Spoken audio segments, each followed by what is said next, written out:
Durante milênios, a humanidade caminhou sobre os trilhos do concreto e do visível, forjando suas civilizações com o que podia contar, pesar, medir.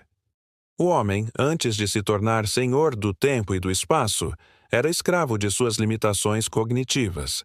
Sem o conceito de zero, tudo o que se sabia era o que se via.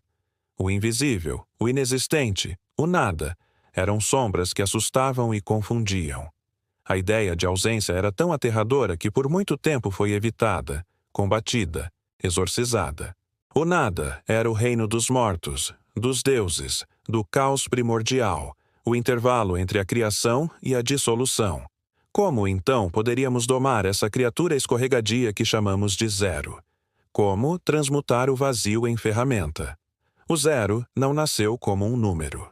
Ele emergiu como um símbolo ritualístico, quase mágico, que representava a ausência de algo. Antes disso, todas as contagens eram adaptações viscerais do real. Os babilônios, por exemplo, já operavam com um sistema posicional, mas não tinham um símbolo para o nada. Assim, quando um valor estava vazio numa coluna, o contexto precisava ser adivinhado. Uma pequena falha interpretativa e o número 103 podia se tornar 13. Imagine um comércio, um império, uma religião baseada nesse tipo de ambiguidade. A ausência de um sinal para o nada era mais do que uma falha matemática. Era uma cegueira simbólica. A verdadeira revolução começou na Índia, num momento em que o pensamento filosófico, religioso e matemático se fundia em uma só corrente. Ali não se temia o vazio, ao contrário, o abraçava-se. A tradição hindu já tratava do shunyata, o vazio cósmico, como uma expressão do absoluto. Foi nesse solo fértil que o matemático Brahmagupta, no século VII, ousou o impensável, transformar o nada em número. Mais do que um conceito, o zero tornou-se um operador. Era possível somar e subtrair com ele.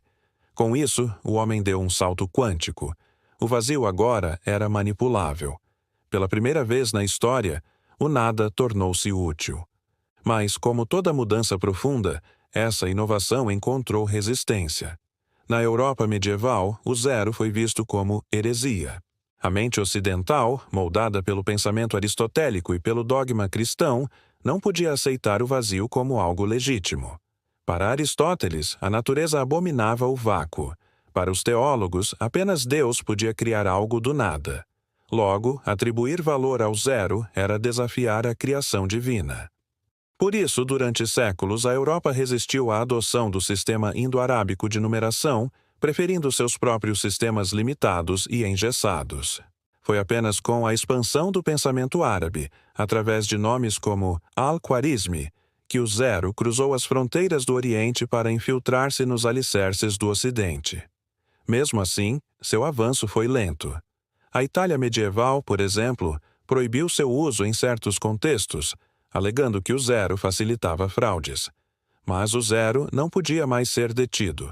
Como uma semente lançada no solo fértil do tempo, ele germinou, espalhou raízes e, enfim, floresceu. O Renascimento, com sua fome por conhecimento e precisão, acolheu o zero como o sangue invisível da ciência moderna.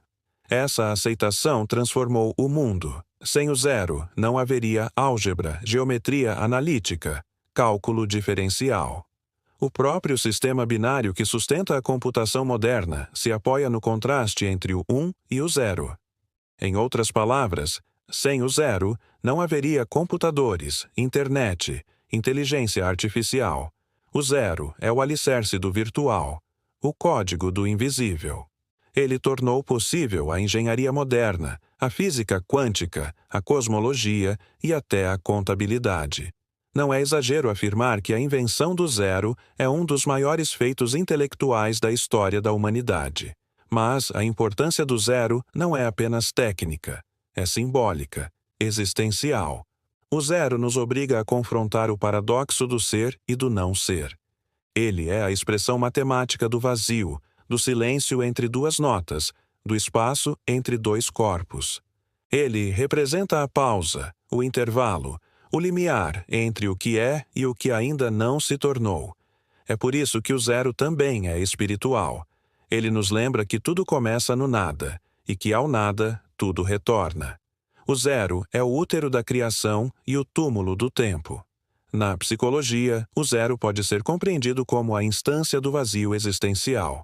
Viktor Frankl, psiquiatra austríaco e sobrevivente do Holocausto, falava do vácuo existencial como uma sensação de falta de sentido. Mas é nesse vácuo que também reside a potência de uma nova construção. O zero, nesse contexto, não é apenas ausência, é possibilidade.